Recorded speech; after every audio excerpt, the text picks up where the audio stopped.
দেখো বলা আছে প্রবাবিলিটি টি ব্যবহার করে আমরা, দেখো প্রবাবিলিটি টি ব্যবহার করে আমরা কি কি করতে পারি। দেখো এখানে যেটা দেখতেছো এটা হচ্ছে একটা প্রবাবিলিটি টি, তোমাদের পাঠ্য বইয়ে এখানে যেটা দেখতে পাচ্ছ এটা হচ্ছে প্রবাবিলিটি টি, এটা হচ্ছে তোমাদের প্রবাবিলিটি টি। দেখো আমরা প্রবাবিলিটি টি ব্যবহার করে আমরা নমুনা ক্ষেত্র তৈরি করতে পারি, আমরা প্রবাবিলিটি টি ব্যবহার করে কিন্তু নমুনা ক্ষেত্র তৈরি করতে পারি, নমুনা বিন্দু গণনা করতে পারি, আমরা নমুনা বিন্দু কিন্তু গণনাও করতে পারি, বিভিন্ন ঘটনার সম্ভাবনা বের করতে পারি। হ্যাঁ, বিভিন্ন ঘটনার সম্ভাবনা বের করতে পারি। তার মানে সঠিক হচ্ছে 1, 2 ও 3, তার মানে ঘ অ্যান্সার। প্রবাবিলিটি টি ব্যবহার করা হয় নমুনা ক্ষেত্র তৈরিতে। দেখো নমুনা ক্ষেত্র তৈরিতে কিন্তু প্রবাবিলিটি টি ব্যবহার করা হয়। তারপরে গাছের আকৃতি তৈরিতে, দেখো গাছের আকৃতি তৈরিতে কিন্তু প্রবাবিলিটি টি ব্যবহার করা হয় না। বিভিন্ন ঘটনার সম্ভাবনা নির্ণয়ে কিন্তু প্রবাবিলিটি টি ব্যবহার করা হয়। তার মানে 1 আর 3 সঠিক, তার মানে গ অ্যান্সার। তিনটি মুদ্রা নিক্ষেপের ক্ষেত্রে, দেখো আমরা তিনটা মুদ্রা যদি নিক্ষেপ করি তাহলে আমরা কিন্তু এই নমুনা ক্ষেত্র পাবো। এখানে নমুনা বিন্দু আছে কিন্তু 1, 2, 3, 4, 5, 6, 7, 8টা। এর আগের পর্বগুলোতে কিন্তু আমি বুঝিয়েছি যে কিভাবে তুমি তিনটা মুদ্রা যদি নিক্ষেপ করো তাহলে কিভাবে তুমি নমুনা ক্ষেত্র তৈরি করবে। তো দেখো এখানে আমরা তিনটা মুদ্রা যদি নিক্ষেপ করি তাহলে এটা পাবো আমরা নমুনা ক্ষেত্র। এখন বলা আছে, একে বলা আছে 3টি এইচ পাওয়ার সম্ভাবনা, 3টি হেড পাওয়ার সম্ভাবনা কত হবে। দেখো এখানে 3টাই হেড আছে, 3টা হেড পাওয়ার সম্ভাবনা কত হবে। এখানে অনুকূল ঘটনা কত 1, আর এখানে টোটাল ঘটনা কত আছে, টোটাল ঘটনা হচ্ছে 8। দেখো আমরা সম্ভাবনা বের করার ক্ষেত্রে আমরা অনুকূল ঘটনা মানে 3টা হেড আছে কয় ক্ষেত্রে, 1 ক্ষেত্রে আছে, তার মানে উপরে 1 দিব, আর টোটাল ঘটনা কত 8টি, তার মানে নিচে 8 দিব। তাহলে 3টি এইচ পাওয়ার সম্ভাবনা কত হবে 1/8, তার মানে এটা সঠিক। দেখো এরপর একটা দেখবো, বলা আছে বড় জোর 2টি টি পাওয়ার সম্ভাবনা। বড় জোর 2টি টি পাওয়ার সম্ভাবনা মানে কি, 2টা টি আমরা নিব, একটা টি হলেও নিব, আবার যদি কোনোটা টি না থাকে সেটাও নিব।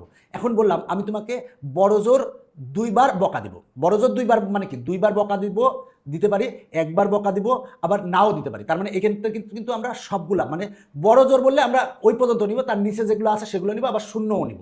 তার মানে এখন দেখো বড় জোর 2টি টি পাওয়ার সম্ভাবনা, তাহলে দেখো আমরা আগে বড় জোর 2টি টি পাওয়ার সম্ভাবনা দেখবো। তার মানে 2টা টি আছে কোন কোন ক্ষেত্রে, দেখো এই ক্ষেত্রে 2টা টি আছে, এই ক্ষেত্রে 2টা টি আছে, এই ক্ষেত্রে 2টা টি আছে, তাহলে 2টা টি নিলাম। এবার একটা টিও কিন্তু নিব, তাহলে এই ক্ষেত্রে একটা টি আছে এটা নিব, এই ক্ষেত্রে একটা টি আছে নিব, এই ক্ষেত্রে একটা টি আছে নিব।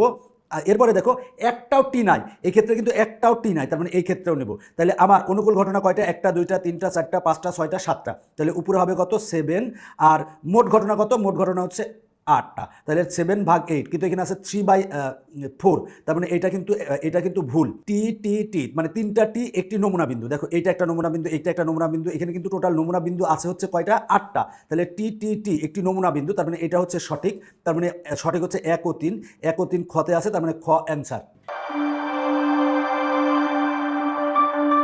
এরপরে দেখো বলা আছে এইচ ও টি পৃষ্ঠ বিশিষ্ট একটি মুদ্রা পরপর 3বার নিক্ষেপ করলাম। পরপর 3বার নিক্ষেপ করলে আমরা কিন্তু এটা হচ্ছে নমুনা ক্ষেত্র পাবো। এখানে নমুনা বিন্দু আছে হচ্ছে কয়টা, এখানে নমুনা বিন্দু আছে হচ্ছে 8টা। তো বলা আছে একই ফলাফল আসার সম্ভাবনা 1/4, এটা সঠিকটাকে আমরা সেটা দেখবো। একই ফলাফল মানে 3টা পৃষ্ঠ একই রকম। দেখো এই ক্ষেত্রেও 3টা এইচ এসেছে, এই ক্ষেত্রেও 3টা টি এসেছে, তাহলে একই ফলাফল। তাহলে একই ফলাফল কয় ক্ষেত্রে আমরা পাচ্ছি, 2 ক্ষেত্রে পাচ্ছি। আর এখানে মোট ঘটনা কত আছে, মোট ঘটনা আছে 8, তার মানে 2/8। এবার যদি আমরা কাটাকাটি করি তাহলে আসবে হচ্ছে 1/4, তার মানে একই ফলাফল আসার সম্ভাবনা হচ্ছে 1/4, এটা হচ্ছে সঠিক। এখন আমরা এটা দেখব। দেখো বলা আছে বড় জোর 2টি এইচ আসার সম্ভাবনা, 2টি এইচ আসার সম্ভাবনা কত হবে।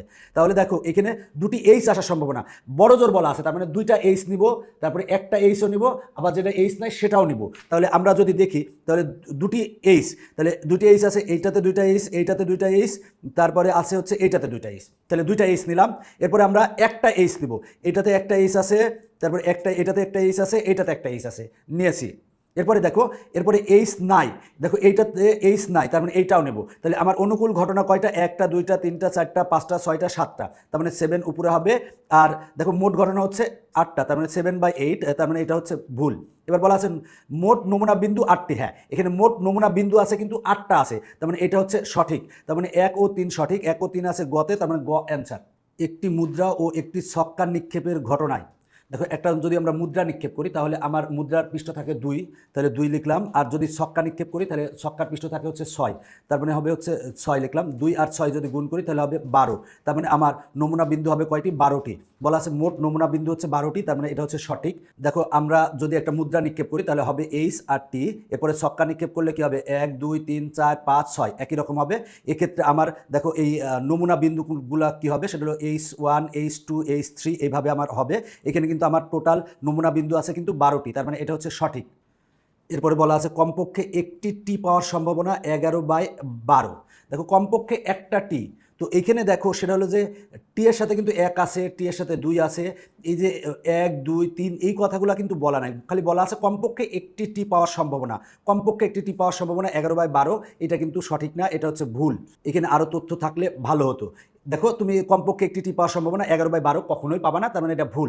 ছক্কায় মৌলিক সংখ্যা ও মুদ্রায় এইচ পাওয়ার সম্ভাবনা। দেখো ছক্কায় মৌলিক সংখ্যা, ছক্কায় মৌলিক সংখ্যা কী কী হবে? দেখো এখানে 2 হচ্ছে মৌলিক সংখ্যা, তারপরে দেখো 5 হচ্ছে মৌলিক সংখ্যা, তারপরে এই 2 হচ্ছে মৌলিক সংখ্যা, এরপরে দেখো 5 হচ্ছে মৌলিক সংখ্যা। দেখো বলা আছে ছক্কায় মৌলিক সংখ্যা, ছক্কায় মৌলিক সংখ্যা দেখো 2, এই 3 হচ্ছে মৌলিক সংখ্যা, তার মানে এখানে 3 হচ্ছে মৌলিক সংখ্যা আমরা পাবো, তার মানে 2 3 5 2 3 5 এগুলো হচ্ছে মৌলিক সংখ্যা। বলা আছে ছক্কায় মৌলিক সংখ্যা মুদ্রায় এইচ।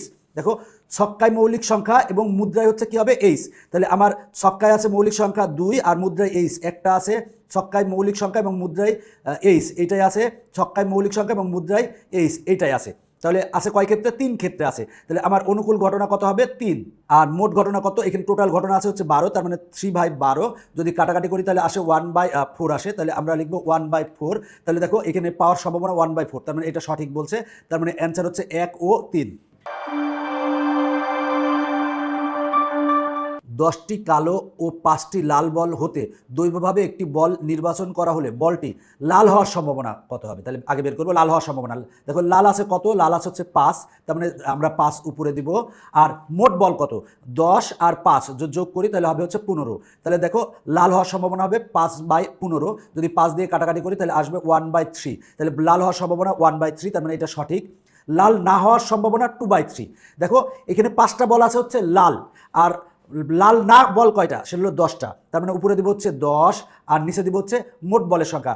10 আর 5 যোগ করলে কত হবে? 15। তাহলে যদি আমরা 5 দিয়ে কাটি এখানে 2 হবে, এখানে 3 হবে, তার মানে 2/3। লাল না হওয়ার সম্ভাবনা হবে 2/3, তার মানে এটা হচ্ছে সঠিক। এরপর বলা আছে লাল অথবা কালো হওয়ার সম্ভাবনা 1। দেখো লাল অথবা কালো, দেখো লাল অথবা কালো আছে কত? দেখো লাল আছে হচ্ছে 5টি আর কালো আছে হচ্ছে 10টি। তাহলে লাল অথবা কালো, তাহলে লাল অথবা কালো, এখানে অথবা বললে আমরা যোগ করবো, তার মানে 10 আর 5 যোগ করলে কত হবে? 15, তার মানে 15 উপরে দিব। আর টোটাল বল কত? 15। তাহলে কাটাকাটি করলে কত আসে? 1 আসে, তার মানে এটা হচ্ছে সঠিক। তার মানে লাল অথবা কালো, তুমি যদি একটা বল তুলো, বলটা লাল অথবা কালো হওয়ার সম্ভাবনা কত হবে? অবশ্যই 1 হবে, মানে লাল অথবা কালো তো আসবেই, তার মানে সম্ভাবনা 1 হবে। তার মানে এক্ষেত্রে 1 2 3 তিনটাই সঠিক, তার মানে ঘ অ্যান্সার। 15টি লাল বল ও 4টি কালো বল হতে দৈবভাবে একটি বল নির্বাচন করা হলো।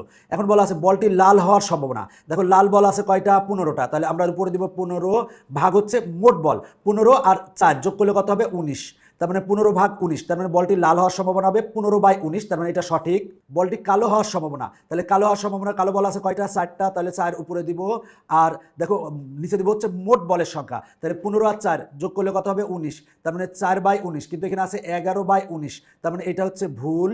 এরপরে বলা আছে বলটি কালো না হওয়ার সম্ভাবনা। দেখো কালো বল হচ্ছে 4টি, তাহলে কালো না কত? 15টি, তার মানে উপরে হবে হচ্ছে 15 আর নিচে হবে মোট বলের সংখ্যা। 15 আর 4 যোগ করলে কত হয়? 19, তার মানে বলটি কালো না হওয়ার সম্ভাবনা হবে 15/19, তার মানে এটা সঠিক। তার মানে 1 আর 3 সঠিক, 1 আর 3 খতে আছে, তার মানে অ্যান্সার খ। একটি নিরপেক্ষ ছক্কা নিক্ষেপ করা হলো। দেখো একটা নিরপেক্ষ ছক্কা নিক্ষেপ করা হয়েছে, তাহলে নিরপেক্ষ ছক্কা যদি নিক্ষেপ করলে আমরা কি কি আসতে পারে? 1 আসতে পারে, 2 আসতে পারে, 3 আসতে পারে, 4 আসতে পারে, 5 আসতে পারে, 6 আসতে পারে, যে কোনোটাই আসতে পারে। তাহলে এখন বলা আছে 3 আসার সম্ভাবনা। দেখো তো 3 আছে কয়টা? আছে হচ্ছে একটা, তার মানে আমার অনুকূল ঘটনা হচ্ছে একটা, তার মানে উপরে দিব হচ্ছে 1। আর এখানে মোট ঘটনা কত? মোট ঘটনা হচ্ছে 6টা, তার মানে নিচে দিব হচ্ছে 6, তার মানে 3 আসার সম্ভাবনা হবে 1/6, তার মানে 1/6 এটা হচ্ছে সঠিক। জোড় সংখ্যা আসার সম্ভাবনা 1/2। আচ্ছা জোড় সংখ্যা আছে কত কত? 2 জোড় সংখ্যা, 4 জোড় সংখ্যা 6 জোড় সংখ্যা, তাহলে জোড় সংখ্যা আছে কয়টা? 3টা। তাহলে আমরা অনুকূল ঘটনা হচ্ছে 3, তার মানে উপরে দিব 3, আর মোট ঘটনা হচ্ছে 6, তার মানে নিচে দিব হচ্ছে 6। যদি কাটাকাটি করি তাহলে আসে 1/2, তাহলে জোড় সংখ্যা আসার সম্ভাবনা হচ্ছে 1/2, তার মানে এটা হচ্ছে সঠিক। 5-এর কম সংখ্যা আসার সম্ভাবনা, তারপরে 5-এর কম, দেখো 5-এর কম কত কত আছে? 1 2 3 4, তার মানে 5-এর কম আছে কিন্তু 4টা, 5-এর কম আছে হচ্ছে 4টা, তার মানে উপরে হবে 4। আর মোট ঘটনা কয়টা? মোট ঘটনা হচ্ছে 6টা, তার মানে 4/6। যদি আমরা 2 দিয়ে কাটি তাহলে হবে 2/3, এখানে 2/3ই বলা আছে, তার মানে এটাও সঠিক, তার মানে 3টাই সঠিক, তার মানে অ্যান্সার হচ্ছে ঘ। সম্ভাবনার মান 1। সম্ভাবনার মান 1 কখন হবে? যদি নিশ্চিত ঘটনা হয়, যেমন সূর্য পূর্ব দিক থেকে উঠে, সেটা কিন্তু সম্ভাবনার মান 1ই হবে, কারণ প্রতিদিনই সূর্য পূর্ব দিক থেকে উঠবে এবং অস্ত যাবে কোন দিক, কোথা দিয়ে? সেটা হলো পশ্চিম দিক দিয়ে। তো দেখো 1 নঙ্গে বলা আছে সূর্য উদয় ও অস্ত যাওয়ার ঘটনা। সূর্য হচ্ছে মানে সূর্যর হচ্ছে উদয়, সূর্য কিন্তু উঠবেই, এটা কিন্তু নিশ্চিত ঘটনা। আবার সূর্য হচ্ছে মানে আবার ডুববে, মানে অস্ত যাবে, এটা হচ্ছে নিশ্চিত ঘটনা। তার মানে এই ঘটনার ক্ষেত্রে কি হবে? সম্ভাবনার মান 1, তার মানে এটা হচ্ছে সঠিক। মুদ্রা নিক্ষেপে হেড বা টেল পাওয়ার সম্ভাবনা, দেখো যদি তুমি মুদ্রা নিক্ষেপ করো হেড বা টেল আসবেই, তার মানে তুমি নিশ্চিত যে হেড আসবে বা টেল আসবে, তার মানে এটাও কিন্তু সঠিক। সম্ভাবনার ক্ষেত্রে মানে এই হেড বা টেল আসবে, তার মানে এক্ষেত্রে সম্ভাবনা অবশ্যই হেড বা টেল আসবে, মানে এক্ষেত্রে নিশ্চিত হেড বা টেল আসবে, তার মানে সম্ভাবনার মান হবে কত? 1। ছক্কা নিক্ষেপে জোর বা বিজোড় সংখ্যা আসার সম্ভাবনা, দেখো ছক্কা যদি নিক্ষেপ করি তাহলে 1 2 3 4 5 6, মানে ছক্কা নিক্ষেপের ক্ষেত্রে এগুলো হতে পারে। তাহলে দেখো জোর হচ্ছে 2 4 6 আর বিজোড় হচ্ছে 1 3 5। দেখো তুমি যদি ছক্কা নিক্ষেপ করো তাহলে জোর বা বিজোড়ই তো আসবে, জোর আসবে না হলে বিজোড় আসবে। 1 আসলো তাহলে কি বিজোড়, 6 আসলো সেটা কি জোর, তার মানে ছক্কা নিক্ষেপ করলে জোর বা বিজোড় কিন্তু আসবেই, এটার কিন্তু সম্ভাবনা হচ্ছে একেবারে নিশ্চিত, তার মানে সম্ভাবনার মান 1, তার মানে এটা হচ্ছে সঠিক, তার মানে এটার অ্যান্সার হবে হচ্ছে ঘ। সম্ভাবনার মান 0 এমন ঘটনা হলো, দেখো যদি বলা হয় সূর্য উত্তর দিকে ওঠে, সেক্ষেত্রে তো সম্ভাবনার মান হচ্ছে কি? 0। তো দেখো বলা আছে রাতে সূর্য দেখার সম্ভাবনা, রাতে তো সূর্য দেখা যায় না, দিনে সূর্য দেখা যায়, তার মানে রাতে সূর্য দেখার সম্ভাবনা হচ্ছে কি? 0, তার মানে এটা হচ্ছে সঠিক। এরপরে দেখো ছক্কা নিক্ষেপে 7 পাওয়ার সম্ভাবনা। এখন দেখো ছক্কা নিক্ষেপ করলে 1 থেকে 6 আসবে, কিন্তু 7 তো আসবে না, তার মানে এক্ষেত্রে সম্ভাবনা হচ্ছে 0, তার মানে এটা হচ্ছে সঠিক। সূর্য পূর্ব দিকে উদিত হওয়ার সম্ভাবনা, সূর্য পূর্ব দিকে উদিত হওয়ার সম্ভাবনা কিন্তু অবশ্যই 100%, মানে 1 হবে, তো এই ক্ষেত্রে কিন্তু 0 হবে না, তার মানে এটা হচ্ছে ভুল, তার মানে 1 ও 2 সঠিক, 1 ও 2 কতে আছে, তার মানে ক অ্যান্সার।